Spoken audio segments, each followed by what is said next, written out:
Hello, everyone. Welcome. Welcome to my page. Welcome to my life. Welcome to my circles. So, if we haven't already met, my name is Claire Jones, and I am author of the new book, Love in the Face of Death. It is book 1 of 8 in a series that focuses on relatable, diverse characters who wield their powers against malevolent forces that seek to destroy them, while also navigating the complex intricacies of love, hate, and everything in between. Pre-sales start this Wednesday, August 31st, so I invite you all to check them out. Now, while I call myself an author, speaker, and creative flow expert, I've been a lot of different things over the years, as you may have noticed. I've spent time being a dog mom. I still am a dog mom, a dancer, a singer, a businesswoman, an art historian, an angsty teenage poet. I've pretty much spent most of my life as an explorer of sorts, diving into one thing then another. And like Indiana Jones, sometimes I found treasure and sometimes I found traps. There was this one time when I was around the age of 8 and I was tagging along on one of my mom's many Home Depot trips. She's always renovating something, so Home Depot is like her second home. Nowadays, I actually boycott Home Depot because they financially supported Trump in his election campaign, but I digress. So, during this particular Home Depot trip, I had wandered off and became fascinated with these large, towering shelving units that they use to hold the larger supplies, like lumber and siding. And as the explorer that I was, I decided to climb up into them. So I remember I was wearing my favorite velvet pink overalls from Old Navy. Do you remember those? Back in the days, loved the 90s fashion. And I had found this inner crack between the shelves that someone, perhaps a child like myself, could potentially climb up in between the shelves. So I did, and I got stuck. I was pinned right at the waist, like right underneath my ribs, and the top half of my torso was on one shelf, and the bottom half, my legs, were dangling out the bottom. And I just hung there for a moment, debating what to do with myself, when a man who was walking by noticed my bright pink legs dangling out from the shelf, and he asked if I needed help, but I politely declined because I was too embarrassed to be found in that position to begin with. So he went on his merry way, and I eventually got myself unstuck and found my mom again. And I don't think I ever said a word to anyone about the experience until now. So, point being, as an explorer, I have often found myself in a whole wide range of absurd and inspiring and exciting and troublesome scenarios throughout my life. And one coping mechanism that I've used over the years to deal with these wild and weird scenarios is writing. So I first began writing in 5th grade. This was when I started to become fascinated with words and language. I absolutely became obsessed with automatopoeias around this time. It was the era of those Mazda commercials where they did vroom vroom, which is an automatopoeia, and I would literally repeat vroom vroom all the time. It drove my mom bonkers at the time. But I fell in love with language around this time, and I had always been a huge reader and bookworm, discovering romance and fantasy genres probably at a surprisingly early age, probably earlier than I was supposed to. And then I was hit with the onset of puberty the summer before 5th grade. And suddenly I had all of these hormones swirling through my rapidly changing body that I didn't understand and didn't know what to do with. So I wrote about it. Mind you, these hormone-fueled ramblings contributed to me getting grounded for the first time in my life, but that's a story for another time.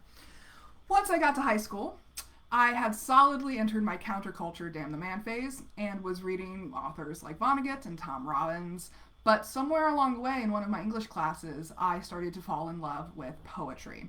Poetry was the answer that my angsty teenage rebel soul needed. And it just started pouring out of me. I carried notebooks with me everywhere I went and wrote about everything from love to politics to random observations. I was super into the anti-war effort at the time with the Iraq War. I was part of a group called Students Against War, and I marched and I yelled and all kinds of stuff and wrote poetry about it. So I even had several blog sites at the time, from Zanga. Do you remember Zanga? Or LiveJournal and MySpace. I had several. And that's where I posted all of my poems, detailing thoughts and feelings and yearnings and urges that I more or less hid from those around me. I even submitted one of them to a poetry contest at the time and won honorable mention. My very first peer-reviewed publication, I think that was age 16 or 17, I want to say. But I hid the vast majority of my poems because society at large had told me that many of my feelings, opinions, and interests were unacceptable and even shameful. As a young woman still living with my parents, I wasn't supposed to talk about sex. I wasn't supposed to challenge authority figures. I wasn't supposed to dive deep into the messy nuances of the human experience. I was supposed to get good grades. I was supposed to participate in a well-rounded mix of extracurriculars, and I was supposed to pretty much do what I was told.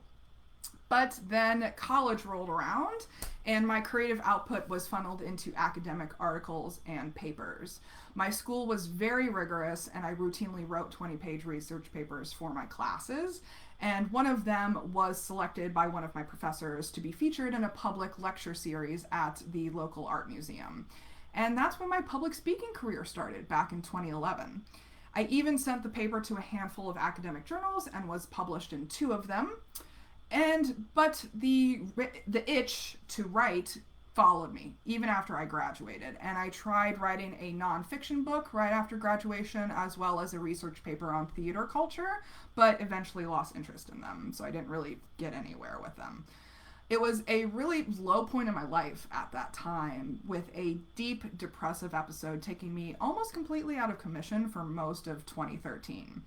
And I had a very difficult time finding employment after college and lost all confidence in myself and my abilities. I would literally spend hours crying on my dining room floor, and looking back, it would have probably benefited me to lean into writing once again to help me through that, but I was too depressed to realize it, so it happens. But after moving to Seattle in 2014, I threw a middle finger to the economy and started my first business, a brick and mortar general store devoted to local goods. And I figured I could either be on food stamps working for someone else, or I could be on food stamps working for myself. I chose the latter. And that's really where my business writing career began.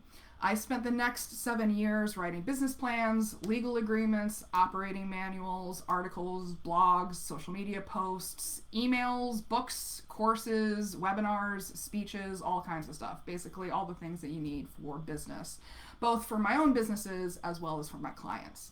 And accordingly, my reading list quickly became a never-ending list of nonfiction titles covering topics like psychology, neuroscience, marketing, business, and a whole lot of personal development. But 3 businesses later, I found myself at the end of 2021 going through a massive self-awakening and decided to start allowing myself to indulge in the fantasy and romance genres that I had more or less abandoned over the years. And once I opened the gates, I couldn't close them. I went from reading 20 books in 2021 to 80 books as of this recording in August 2022, simply because I started to read for fun again. And that's when I discovered Book Talk. So Book Talk is an incredible corner of the internet that houses a community of readers, writers, and book lovers. And once I saw all of these people unabashedly talking about all of the wild, perverse, scintillating, shocking, inspiring, and just pretty much overall enjoyable books that they were reading and writing, I was completely and utterly hooked. No longer did we, as romance and fantasy lovers, have to hide in the back corner, ashamed of our smutty and nerdy interests. It was positively liberating to find this community. And I figured I had read so many poorly written books over the years that somehow made their way to a bookstore or library shelf, so why didn't I try it out for myself? And I already had a fantasy world in my head built that I had started for a potential Dungeons and Dragons campaign that I wanted to run for myself. So I took that pre-existing setting that I already had built in my head and started crafting a romance story around it. And as I fleshed out the world further, I realized that I actually had a whole series available in this setting. featuring a whole wide range of characters and personalities and magical abilities. So I brainstormed it for about a month or so and then sat down and started writing in mid-March of this year. And as it turns out, I'm apparently a fucking prolific writer when it comes to fiction. Unbeknownst to me. So I soon found myself writing 5,000 words in a day, completing 89,000 words total by the end of June. And now I'm writing my second book in the series, which I started a few weeks ago, and I'm already at 13,000 words.